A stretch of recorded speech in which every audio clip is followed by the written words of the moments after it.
طيب بسم الله الرحمن الرحيم. السلام عليكم ورحمة الله وبركاته. الحمد لله المعظم بتوحيده، وصلى الله وسلم على نبينا محمد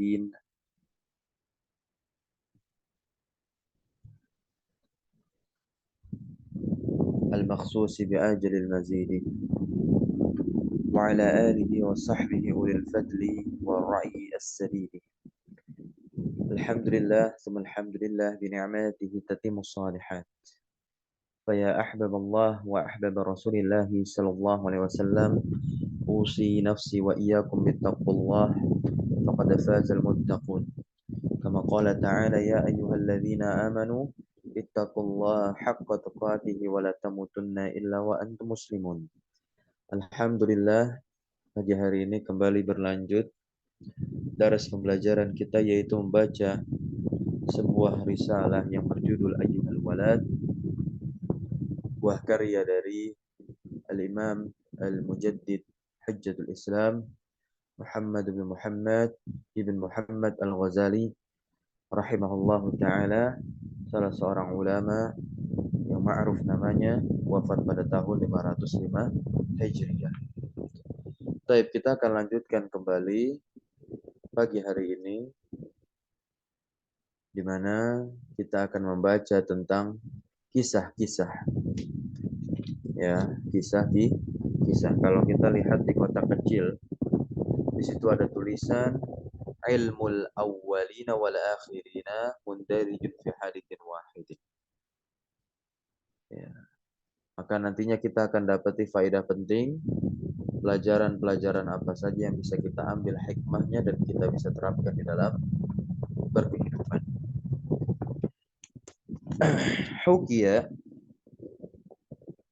Hukiya anna Shibli rahimahullah, diriwayatkan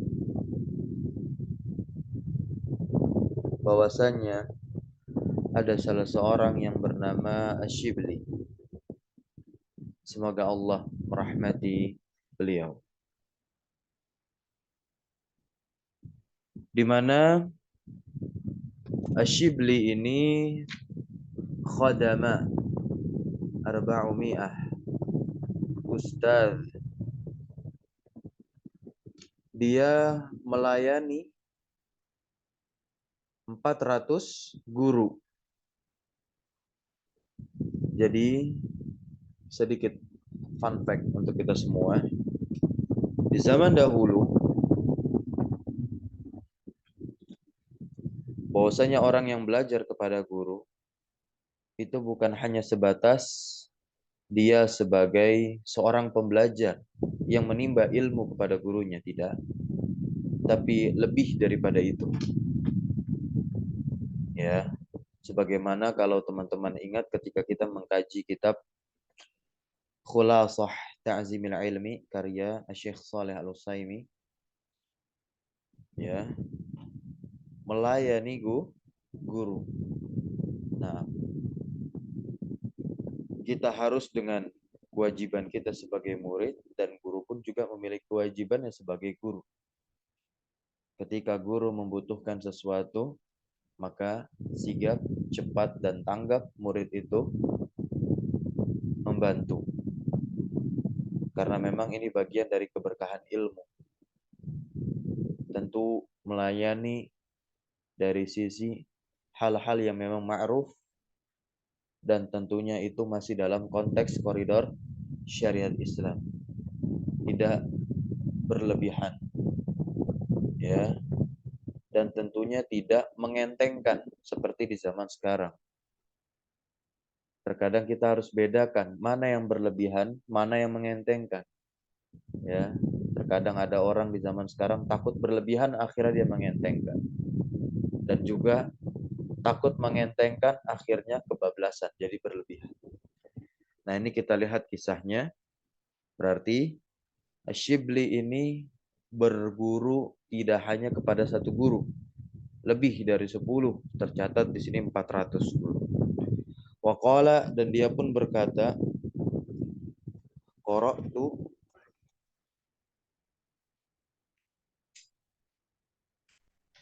arba'ata alafin hadithin. Dan aku pun telah membaca 4.000 hadis. Thumma ikhtartu minha hadithan wahidan. Dari 4.000 hadis yang beliau pelajari, beliau baca, beliau memilih satu hadis dari sekian hadis tadi. Kemudian beliau amalkan. Di sini amil tubihi. Beliau beramal dengan satu hadis tersebut. Wa khallaitu masiwah. Kemudian pun beliau katakan apa? Khallaitu. Saya tidak sempat mengamalkan yang lain. Dan ini hakikat teman-teman semua.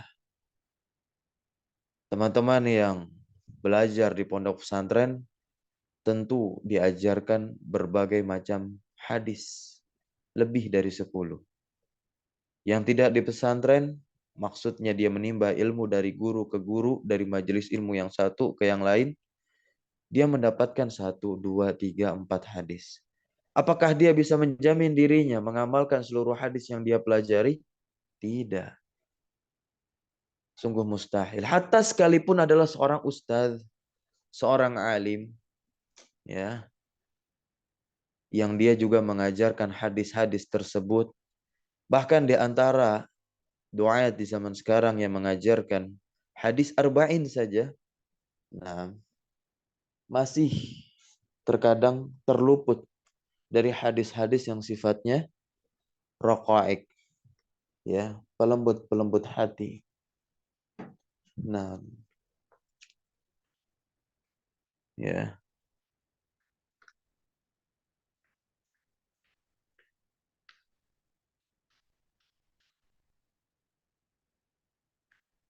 Nah, di antaranya kalau kita lihat di dalam kitab hadis arba'in itu, hadis yang diriwayatkan oleh Abi Sa'id Al-Khudri, nomor yang ke-33 atau 34, nah, insyaallah, yang dimana Rasulullah Shallallahu Alaihi Wasallam bersabda, "Man ra'a minkum munkaran, falyughayyirhu biyadihi, fa illam yastati, fa bilisanihi, fa illam yastati, fa biqalbihi, wa dzalika ad'aful iman." Segelintir orang yang hanya bisa mengamalkan hadis ini. Baik tingkatan yang pertama mengubahnya dengan tangan, ya, jikalau tidak bisa dengan lisannya, ya, jikalau tidak bisa dengan hatinya, itu mengingkari. Tapi banyak di antaranya memiliki penyakit tidak enakan, gitu. Tidak enakan. Padahal di Quran jelas, waltakun minkum ummatan yad'una ilal khair wa ya'muruna bil ma'ruf wa yanhauna 'anil munkar. Kenapa? Kalau ya'muruna bil ma'ruf aman. Ya, tidak ada tantangan. Tetapi ketika yanhauna 'anil munkar, nah, disinilah kesabaran seorang duat teruji. Nah, selama belum memberantas kemungkaran, dakwahnya masih, ya, menyuruh saja, mengerjakan perintah-perintah Allah, tapi dia tidak memerintahkan orang untuk meninggalkan hal-hal yang diharamkan oleh Allah, ya, maka dia jarang sekali mendapatkan gangguan. Nah, dari sini salah satu contohnya. Kita lanjut baca. Asyibli pun berkata, li'annani ta'ammaltu, karena aku pun telah memperhatikan, ya, fawajadtu, maka kemudian aku pun mendapati, khalasi wa najati, Masya Allah, yaitu apa? Keikhlasanku, kemurnianku, keselamatanku, fihi, pada hadis tersebut. Fihi, pada hadis tersebut. Nah. Wa kana ilmul awwalina wal akhirina kulluhu mundarijan fihi faktafaitu bihi. Dan luar biasanya ilmu, ya, Yang pertama dan terakhir, ya, semuanya itu mundarijan, berkumpul fihi di dalam hadis ini. Fakta faitu bihi. Tentunya aku cukupkan dengannya. Dengan satu hadis yang beliau amalkan tadi. Nah, ini teman-teman semua, ya, bahwasanya dalam istilah hadis itu ada yang ma'ruf jawami'ul kalim. Hadis yang ringkas namun berisi makna yang luas. Kalau maknanya luas, faidah pelajarannya pun akan banyak terambil dari hadis tersebut. Nah, hadis-hadis yang dibukukan oleh Imam An-Nawawi berjumlah 42 hadis, ya. Kita kenal dengan Al-Arba'in An-Nawawiyah. Itu semuanya hadis-hadis jawami'ul kalim. Oke, kalau teman-teman baca itu syarah-syarah dari para ulama, Masya Allah. Setiap syarah akan memberikan pelajaran-pelajaran terbaru. Insight-insight wawasan kepada kita yang memang betul-betul belum pernah kita temukan sebelumnya dari syarah yang lain. Apa hadisnya yang dipegang oleh Asy-Syibli di sini? Demikian. Wadzalika anna Rasulullah sallallahu alaihi wasallam, demikianlah sesungguhnya Rasulullah sallallahu alaihi wasallam qala li ba'di ashabihi, telah berkata kepada sebagian dari para sahabatnya, i'mal lidunyaka. Nah, ini ternyata sabda Rasulullah sallallahu alaihi wasallam yang dijadikan pegangan untuk Imam Asy-Syibli ini berkehidupan, menjalani kehidupan ini. Beramallah untuk duniamu biqadri maqamika fiha, sesuai kedudukanmu di dalam dunia. Nah, ini perhatikan nanti. Beramal untuk duniamu sesuai kedudukanmu di dunia. Kedudukan kita atau keberadaan kita, posisi kita di dunia ini kan sangat singkat fasenya. Tahu-tahu, tahu-tahu, tahu-tahu. Baru kemarin, baru kemarin, baru kemarin. Baru kemarin umur 14 tahun, sekarang sudah 24 tahun. Baru kemarin umur 15 tahun, masih SMP. Ya, mau masuk SMA. Ternyata sudah 20 tahun. Nah, nanti 10 tahun yang akan datang, tahu-tahu sudah memiliki tanggungan. Tanggung jawab kepada diri sendiri, tanggung jawab kepada keluarga, kepada anak. Belum lagi tanggung jawab dia sebagai anak kepada orang tuanya. Ya, tatkala orang tua sudah meninggal, maka apakah dia mampu berbakti kepada orang tua, yaitu dengan mendoakannya? Gitu. Tahu-tahu kehidupan singkat. Ya. Dan di sini beliau katakan wa'mal, dan beramallah untuk akhiratmu biqadri baqaika fiha, masyaallah. Ya. Dan beramallah untuk akhiratmu sesuai dengan baqaik. Ya. Keberadaan,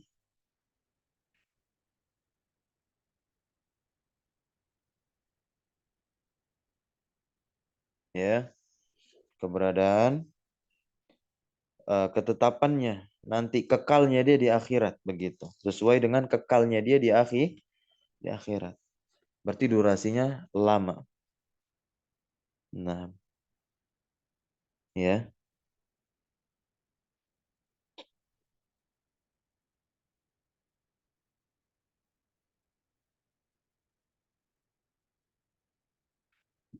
Nah, di sini pelajaran apa yang bisa kita dapatkan? Banyak orang yang mengatakan kita ini kalau beraktivitas harus seimbang antara dunia dan akhirat, 50-50. Enggak begitu. Dari mana konsep seperti ini ada? Ya, seminggu bekerja. Sisihkan 1, 2, 3 hari itu untuk akhirat. Ya, di antaranya adalah ilmu, bermajelis ilmu. Padahal kehidupan singkat. Ya, mati-matian kita untuk kehidupan kita. Tapi kita enggak hidup-hidupan untuk kematian kita. Nah, seharusnya kalau adil konsep keadilan itu, ya. Sama rata nanti sesuai dengan apa? Keberadaan kita di dunia maupun kelak keberadaan kita di akhirat. Kalau kita melihat nanti kita kekalnya di akhirat, maka seharusnya apa? Lebih banyak kadar kita memperhatikan akhirat kita ketimbang kita memperhatikan dunia kita. Nah, untuk hadis ini yang dinukilkan di sini, Allah taala alam apakah ini ya bersumber dari Nabi ataukah tidak, karena memang tidak ada keterangan akan hal ini. Ya, coba kita lihat catatan kaki di sini. Yang kedua,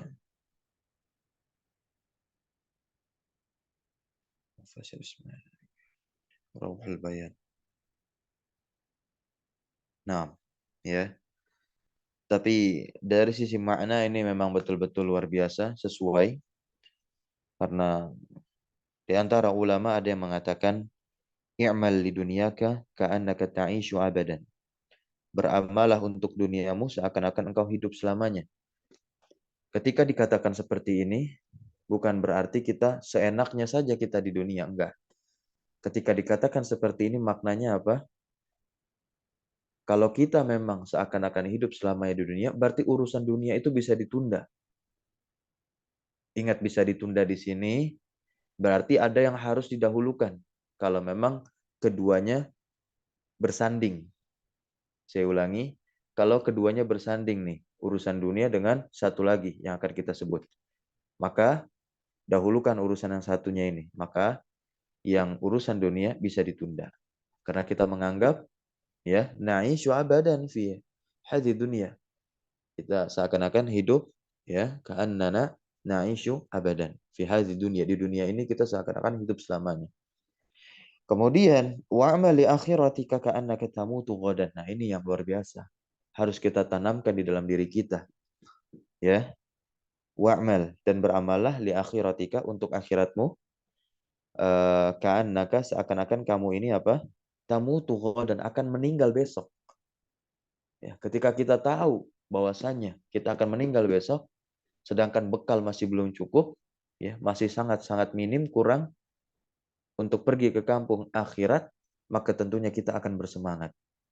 Ya, sebagaimana layaknya ketika kita berada di fase-fase akhir Ramadan ini kan, ya, banyak di antara orang-orang yang memikirkan saya atau kami mau bawa apa ya ke kampung gitu. Akhirnya apa? Dia menanti THR.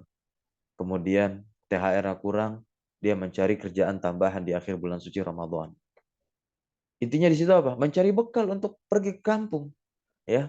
Atau mungkin sudah cukup ongkos ke kampung, tapi apa yang dia bawa apakah bisa bermanfaat untuk yang ada di sana atau bahkan untuk dirinya sendiri, mengangkat derajatnya kan? Ya, karena nanti kalau pergi ke kampung dia nggak ngasih apa-apa, nggak bawa ya bingkisan, uang yang berlebih, maka derajatnya akan direndahkan. Ya, ini sudah fase siklus kehidupan manusia. Nah, coba kalau kita saja untuk dunia bisa demikian mati-matiannya, maka kenapa tidak untuk akhirat kita juga perlakukan sama, bahkan bisa kita perlakukan lebih. Seharusnya demikian. Perlakukan lebih. Ya. Kemudian wa'malillahi biqadri hajatika ilaih. Masya Allah. Kemudian beramalah untuk Allah sesuai dengan kebutuhanmu kepada Allah. Ah, ini kan, ya, seberapa butuhnya sih manusia kepada Allah ketimbang butuhnya mereka ini kepada sesama mereka, yaitu sesama manusia. Tentu lebih banyak kebutuhan mereka kepada Allah. Karena Allah paling tahu tentang ciptaannya. Allah kan pencipta. Sebagaimana kreator, ya, seorang pembuat robot. Nah, ya, coba ditanya kepada teknisi lain. Tentu sang pembuatnya lebih paham dan lebih tahu.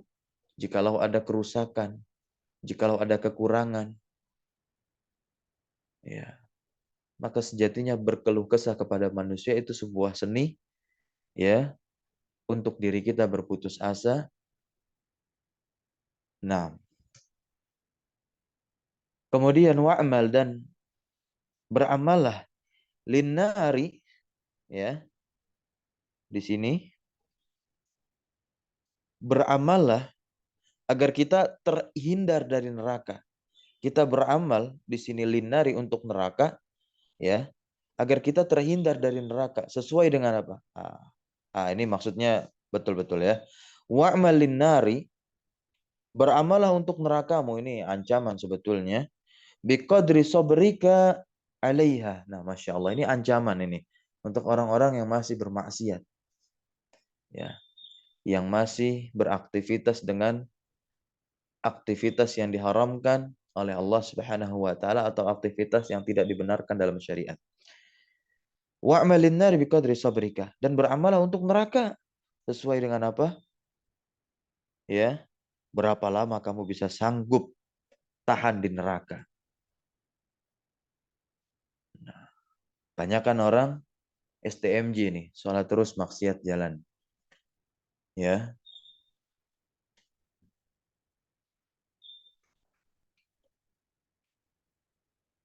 maka dikatakan dengan perkataan ini, ya udah, ya, silakan beraktivitas dan beramal sesukamu.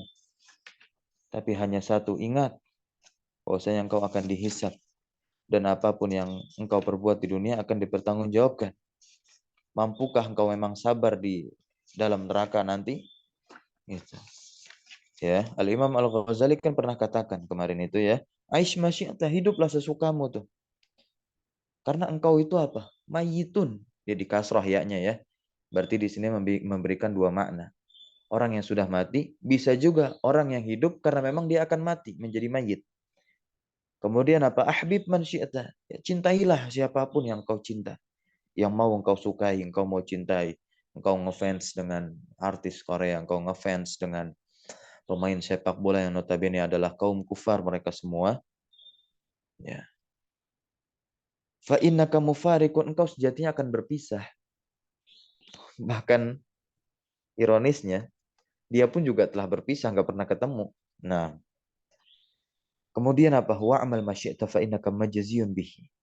Ya, beramalah sesukamu karena engkau itu akan dibalas. Setimpal dengan apa yang diperbuat di dunia. Dan Allah telah memberikan isyarat ini, ya, sesuai dengan apa yang dikatakan Al-Imam Al-Ghazali di sini. Allah katakan apalah ikraha fid din, tidak ada paksaan dalam agama, ya. Silahkan hidup sesukamu. Lakum dinukum waliyadin. Na'am. Ya, silahkan antum pilih sesuai dengan apa yang kamu suka. Saya, kamu. Gitu. Tapi ingat dong, ada ayat 36 di surah Al-Isra tuh. Tolong dijadikan pegangan. Ya. Inna sam'a wal basar wal fuada kullu ulaika kana anhu mas'ula. Ya, di sini Allah berikan isyarat. Ya. Nah. Nah, inilah yang dipegang oleh Asyibli tadi, sehingga memberikan suatu pelajaran berharga dalam kehidupannya, bagaimana dirinya bisa menjadi manusia yang paripurna, bermartabat di hadapan Allah Tabaraka wa Ta'ala. Sehingga dia tidak lagi memikirkan apa yang dikata oleh manusia sekelilingnya, maupun apa yang terjadi di sekelilingnya. Karena memang yang dia tuju hanya Allah Tabaraka wa Ta'ala. Bagaimana nanti dirinya bisa apa? Hidup tenang di akhirat. Ya, dan mendapatkan rahmat Allah sehingga dia bisa dimasukkan ke dalam surga Allah serta melihat wajah Allah Subhanahu wa taala. Wadzalika, dan demikian, ya. Nah, iza alimta. Nah, di sini ayuhal walad, wahai anakku, Al-Imam Al-Ghazali mengatakan, "Idza alimta, jikalau engkau telah mengetahui bihadzal hadis, dengan hadis ini, la hajatalaka, tidak ada kebutuhan lagi bagimu ilal ilmi katsir, kepada ilmu yang banyak." Kenapa? Wa ta'ammal fi hikayatin ukhra. Taib, ya. Jadi ketika kita mengetahui hadis ini, ya udah kita beramal dengan hadis ini, luar biasa, Masya Allah. Ya, seakan-akan engkau kebutuhanmu kepada ilmu yang banyak menjadi kecil. Begitu. Nah, di sini beliau bawakan lagi hikayat yang nanti tentunya ada 8 faidah kita baca. Semoga pagi hari ini bisa kita selesaikan. Ta'amal fi hikayatin ukhra. Perhatikanlah pada kisah berikut ini. Wahia, dan kisah ini adalah kisah tentang seorang murid dan guru. Ana Hatim al-Asam. Ada seorang yang bernama Hatim al-Asam. Kana min ashabis Syakik al-Bakhli. Yang dia dahulu termasuk sahib atau muridnya Syakik al-Balkhi. Rahmatullahi ta'ala alaihima. Semoga Allah merahmati keduanya. Fasa'alahu yawman wa qala. Ya. Di sini gurunya, yakni Syakik, bertanya kepada muridnya, yaitu Hatim al-Asam. Sahabatani, ya, Hatim, sahabatani, engkau itu telah bersahib kepada saya, yakni belajar. Ini luar biasa ketawaduan seorang guru zaman dahulu. Muridnya itu dianggap sebagaimana sahabat-sahabatnya. Begitu. Jadi tidak ada sekat antara guru dengan muridnya. Tidak ada lagi yang namanya segan. Karena mereka tahu apa hak atas mereka dan apa kewajiban ya di antara mereka berdua. Jadi nggak ada lagi yang namanya takut tidak menghormati guru, takut tidak menyayangi atau menghormati orang yang belajar kepada kita. Mereka semua paham. Jadi nikmat belajar di zaman dahulu dengan guru-guru yang ada di sana. Dan memang seharusnya ini yang dicontoh kepada sistem pembelajaran kita, ya, tidak menjadikan murid seperti budak dan juga tidak menjadikan guru itu semata-mata seperti raja yang harus siap dilayani. Enggak. Nah, memang betul mereka juga harus dilayani, tapi guru juga tidak boleh seenaknya semena-mena, dan murid pun juga demikian. Ya, barakallahu fiik. Nah, di sini beliau katakan apa? Munzu salafina sanah. Ya, engkau itu telah belajar kepadaku selama 30 tahun. Ini kata si Syakik al-Balkhi. Ma hasiluka fiha? Masya Allah. Ini luar biasa, seorang guru harus memastikan apa yang ia sampaikan kepada muridnya betul-betul telah tersampaikan betul kepada muridnya. Maka ada kewajiban tentunya bagi seorang guru untuk bertanya, apa sih yang udah kamu dapatkan ketika belajar dengan saya? Ini sungguh luar biasa nantinya kalau misalkan si murid ternyata tidak mendapatkan apa-apa. Nah, kita jangan langsung menyalahkan murid, gitu. Tapi coba kita introspeksi diri kita, barangkali belum ikhlas dalam mengajar. Nah, karena ini bisa terjadi memang salah pure murid dan terkadang juga ada pada niat dari guru tersebut. Ya, sehingga ilmu itu tidak tersampaikan secara sempurna ke dalam diri seorang murid yang diajarkannya. Setelah ditanyakan, apa yang kau dapatkan selama 30 tahun belajar kepada saya, wahai Hatim? Ya. Kemudian Hatim pun menjawab, qala hasaltu thamaniya fawaida minal ilmi. Masya Allah. Ya, Masya Allah sekali. Bahwasanya aku telah mendapati 8 pelajaran penting dari ilmu-ilmu yang telah engkau ajarkan kepada saya. Ya. Dan ini sejatinya level tertinggi seorang penuntut ilmu ketika belajar. Dia bisa mengambil hikmah, kesimpulan dari pelajaran-pelajaran yang dia dapatkan. Ya. Ilmu yang kita pelajari itu adalah ilmu tentang Al-Quran wa Sunnah. Akan tetapi banyak di antara kita yang masih belum bisa mengambil hikmah dari ilmu-ilmu hadis, ilmu-ilmu fikih, hatta sekalipun adalah ilmu-ilmu bahasa Arab, sehingga kehidupannya masih semrawut, masih acak-adut. Gitu. Padahal di antara orang yang cerdas itu, dia yang bisa mengambil hikmah. Ya, dia yang bisa mengambil hikmah. Nah, pelajaran Al-Quran wa Sunnah. Allah Subhanahu wa taala katakan di surah Al-Baqarah ayat yang ini bunyinya ya. Yu'til hikmata man yasha'u wa may yu'tal hikmata faqad utiya khairan katsira. Itu ayat berapa itu? Ayat 265, ayat 260-an kalau tidak salah. Ayat berapa itu? Ada yang tahu nggak? Yu'til hikmata man yasha'u wa may yu'tal hikmata faqad utiya khairan katsiran wa may yadhakkaru illa ulul albab. 269.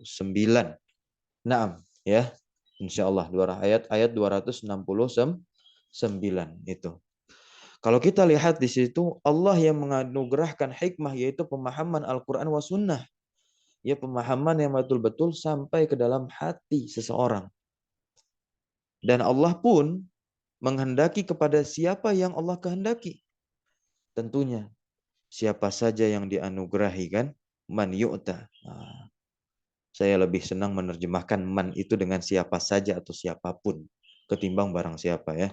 Ini perlu dicatat, lebih enak penerjemahannya itu adalah siapapun atau siapa saja. Nah, dan siapa saja yang dianugerahi hikmah faqad utiya katsiran. Ya, faqad utiya khairan katsiran, maka dia telah diberikan kebaikan yang sangat banyak. Dan ternyata wa may yadhakkaru ila ulul albab.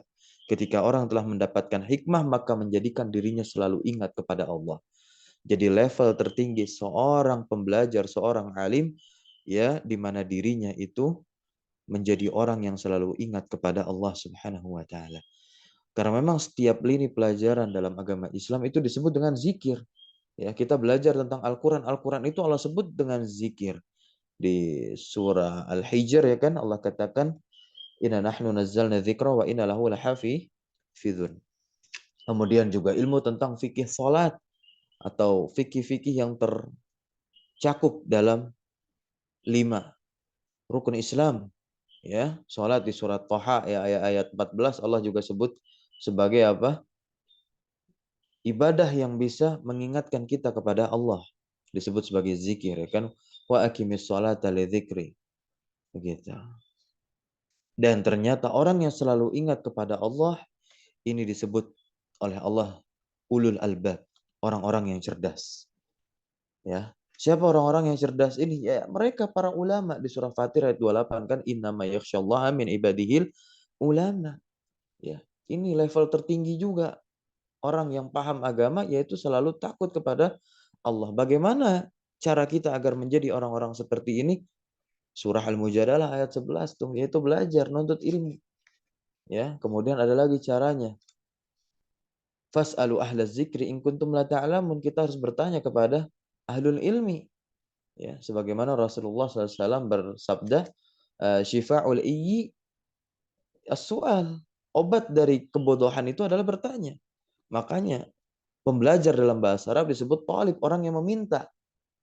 Ya, yang namanya meminta berarti apa? Dia mendatangi. Gitu. Barakallahu fikum. Nah, wahia takfini minhu. Nah, 8 faedah yang didapatkan oleh Hatim Al-Asam ini dari gurunya Syakik mencukupkan dirinya. Nah, ya. Li'annani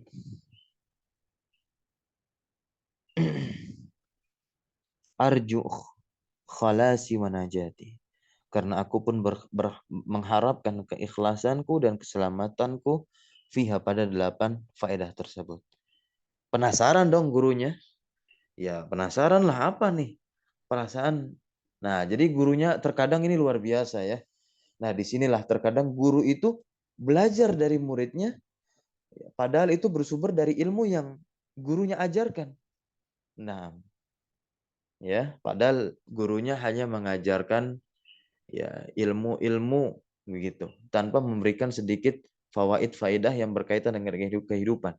Tapi muridnya cerdas, bisa langsung mengaitkan dengan kehidupan, di-sharing kepada gurunya, jadi itu menjadi faidah baru kepada gurunya. Nah, ini luar biasa ya. Kehidupan atau siklus pembelajaran antara guru dan murid di zaman dahulu. Nah, ini sangat jarang sekali di zaman sekarang. Sangat-sangat jarang sekali. Ya. yang ada di tes. Nah, apa itu hadis marfu? Apa itu hadis sahih?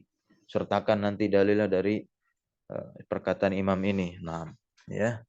Sertakan dalil dari Al-Qur'an tanpa disuruh memetik apa? Jelaskan apa faedah kita belajar ini yang dikaitkan dengan apa? Permasalahan kehidupan kita. Nah, jarang sekali. Ya, makanya kehidupannya masih belum bisa terjalani secara sempurna. Bagaimana bentuk syukurnya ya kepada Allah Subhanahu wa taala. Padahal dia orangnya pintar. Nah, di sini beliau katakan, nah, qala Hatim, Hatim pun menjawab 8 faidah.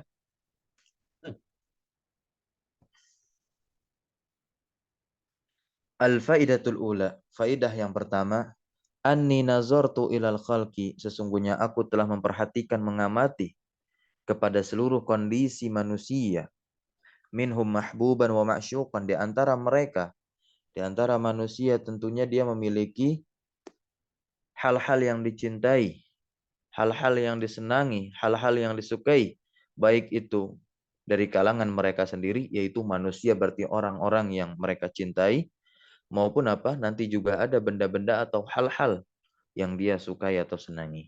Wa ma'syuqan, ya, disayangi. Yuhibbuhu. Nah, dia pun mencintainya. Wa yu'syaquhu, ya, dan juga menyayanginya. Wa ba'du dzalikal mahbub, dan sebagian yang dicintainya itu yusahibuhu, ada yang menemaninya ila maradil maut, sampai sakaratul maut. Si A mencintai si B.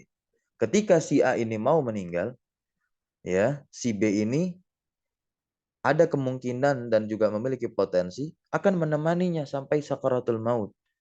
Ya, berarti si B ini kan sangat dekat hubungannya, entah itu orang tua, entah itu pasangannya, baik suami atau istri dan yang semisalnya. Kemudian wa ba'duhu, dan sebagiannya yusahibuhu ila syafiril qabri. Nah, dan sebagiannya ini ada yang menemani sampai pinggiran kubur. Nah, di sini jawaban faidah yang dapat kita petik di sini, summa yarji'u kulluhu wa yatrukuhu faridan wahidan. Yang mencintainya ini ya akan meninggalkan, ya akan kembali tentunya, cuman sebatas sampai pinggiran kubur aja nemenin doang. Habis itu apa? Ketika gundukan tanah telah dikuburkan, kita berkalang tanah, nah, ya pergi semuanya. Gak ada yang mau netep tinggal tidur di situ atau bahkan nemenin juga dalam liang lahat. Itu. Kita ditinggalkan sendirian. Ayo, masih berharap sama manusia, padahal nggak ada satupun orang yang dia bilang di dunia, saya mencintaimu, ya saya mencintaimu, kita saling mencintai. Ya ternyata apa? Mereka berpisah, nggak ada yang mau masuk ke dalam tanah. Tapi ada satu yang setia menemani kita. Beliau katakan di sini, wala yadkhulu ma'ahu fi qabrihi minhum ahadun, dan tidak ada satupun yang masuk bersamanya orang. Kemudian fatafakkartu wa qultu, dan aku pun memikirkan dan berkata, ya, afdalu mahbubil mar'i ma yadkhulu ma'ahu fi qabrihi, ya, wa yu'nisuhu fihi. Yang paling dicintai oleh hamba ini, ya, nah, yang masuk bersamanya di kubur, yang mau masuk bersamanya di kubur dan mau menemaninya hanya satu ini, fama wajatuhu, dan aku pun tidak mendapatinya, illa al-a'mal as-salihah, kecuali adalah amal saleh, ya, hanya amal saleh yang mau dan mampu menemani kita di akhirat, di alam kubur. Nah, ya, sungguh miris sekali amal soleh malah menjadi hal yang sering dilupakan. Nah, ya, amal soleh menjadi hal yang sering dilupakan, dikhianati bahasanya, gitu.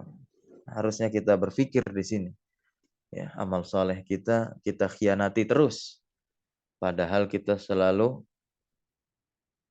menuntut kesetiaan dari manusia pula. Nah, padahal manusia itu pun adalah notabene-nya orang yang berkhianat juga. Dia mengkhianati apa? Amal soleh yang akan menemani dia nanti dia di alam kubur.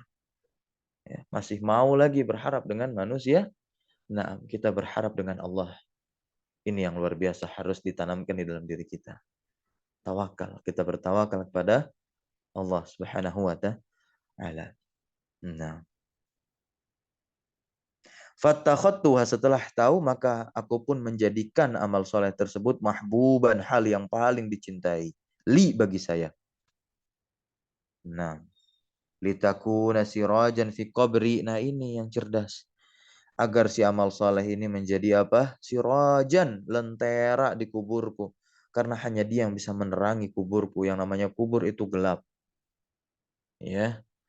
Wa tu'nisani, dan juga menemaniku fihi, di dalam kubur tersebut. Wala tatrukani, ya. Dan dia pun tidak akan meninggalkanku faridan, dalam keadaan sendiri. Nggak akan. Ya. Dan di antara amal soleh itu apa? Al-Quran. Kita membaca Al-Quran. Ya. Mempelajari Al-Quran. Mengamalkan Al-Quran. Rasul bersabda kan, Iqra'ul Quran fa innahu ya'ti yaumal qiyamah syafi'an syafi'an nih. Ya, dia akan datang nanti menjadi apa?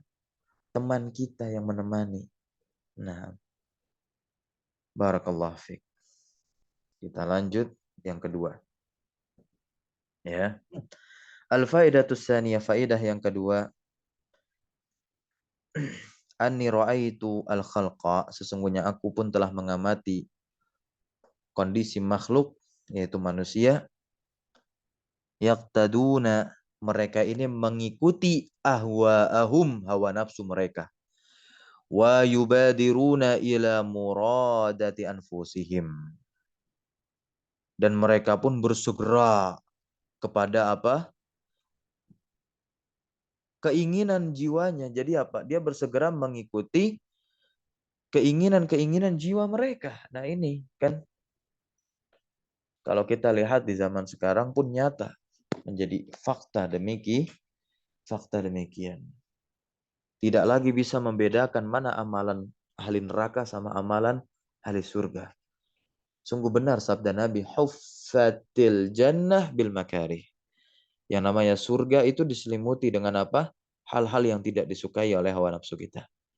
Wa huffatin nar, ya, bisyahwat. Yang namanya neraka itu akan diselimuti dengan hal-hal yang disukai oleh nafsu kita, itu yang disebut dengan syahwat. Kita lihat pelajarannya di sini. Fata'ammaltu fi qoulihi ta'ala, maka aku pun memperhatikan firman Allah Subhanahu wa taala yang berbunyi, wa amma man khafa maqama rabbih wa nahan nafsa 'anil hawa fa innal jannata hiyal ma'wa. Dan ya, ini di surah An-Nazi'at, di surah An-Nazi'at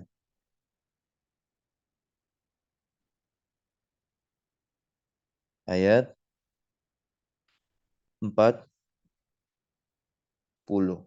ya. Adapun orang-orang yang takut pada kebesaran Allah dan menahan diri dari keinginan hawa nafsunya, fa innal jannata hiyal ma'wa, maka tentunya surga ini menjadi tempat kembali mereka. Di situ apa? Wa nahan nafsa 'anil hawa, menahan hawa nafsunya. Inilah juga salah satu hikmah kenapa Allah karuniai kita dengan hadirnya bulan suci Ramadan di antara 12 bulan ini. Allah khususkan satu bulan ini yang di dalamnya terdapat banyak sekali keistimewaan. Melalui sabda Rasulullah SAW, ya kan? Atakum Ramadan syahrun mubarak, tuftahu fihi abwabus sama, wa tughlaqu fihi abwabul jahim, wa tughallu maradatus syayatin, wa fihi laylatun khairun min alfi syahrin. Dan di dalamnya pun juga terdapat peristiwa turunnya Al-Quranul Karim, dibawa oleh malaikat Jibril, Ruhul Kudus, Ruhul Amin, kepada Nabi Muhammad sallallahu alaihi wasallam. Luar biasa. Bulan Ramadan menjadi mulia karena di bulan tersebut Al-Quran turun. Jibril alaihissalatu wassalam menjadi malaikat sayyidul malaikah karena dia membawa wahyu, ya, membawa Al-Quranul Karim. Nabi Muhammad sallallahu alaihi wasallam menjadi afdalur rusul, ya, wa afdalul anbiya. Naam, sebaik-baiknya para rasul dan para nabi karena rasul menerima wahyu terakhir yaitu Al-Qur'anul Karim. Bahasa Arab menjadi bahasa yang mulia karena Al-Qur'an tertulis dengannya dengan bahasa Arab.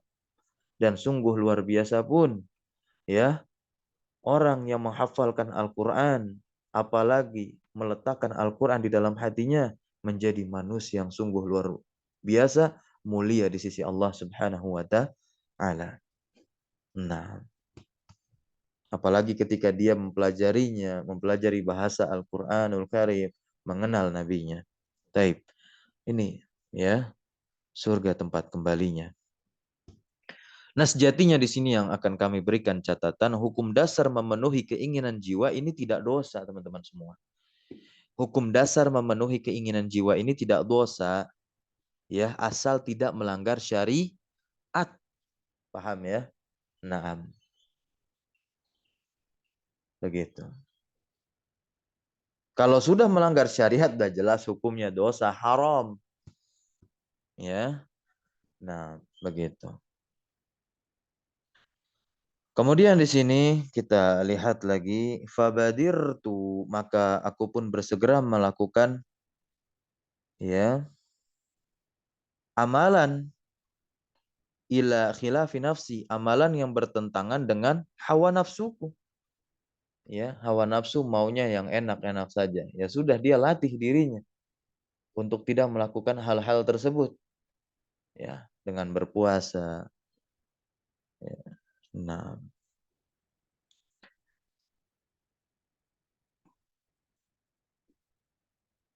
wa tashammaratu limujahadatiha, dan aku pun berusaha untuk melawan hawa nafsu.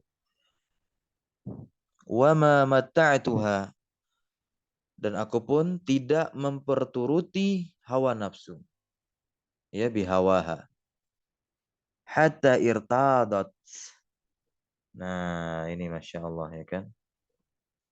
Sampai, ya, hatta irtadat, sampai hawa nafsuku ini terlatih li taatillah, untuk tunduk taat kepada siapa?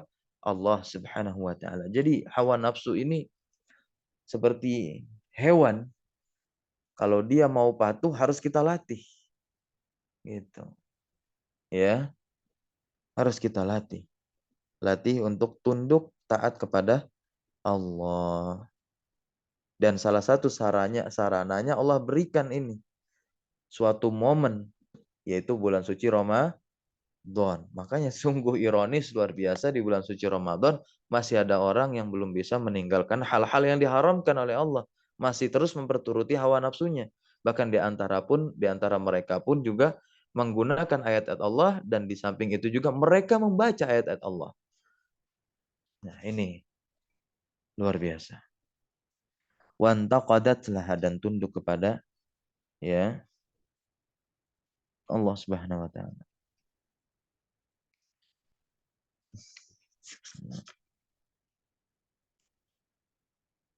Wanqadat laha.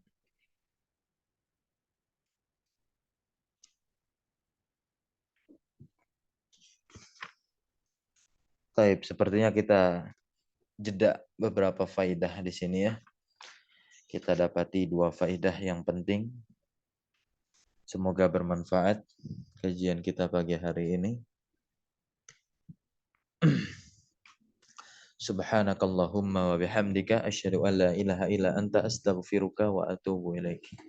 Allahumma alimna ma yanfa'una wanfa'na bima 'allamtana wa zidna ilma.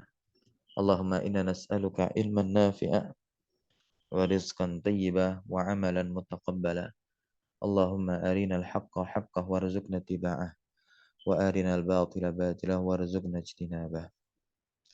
Allahumma innana na'udzubika min ilmin la yanfa' wa min qalbin la yakhsha wa min nafsin la tashba' wa min da'watin la yustajabu laha subhanaka la ilma lana innaka antal alimul hakim wa tub alaina innaka antat tawwabur rahim.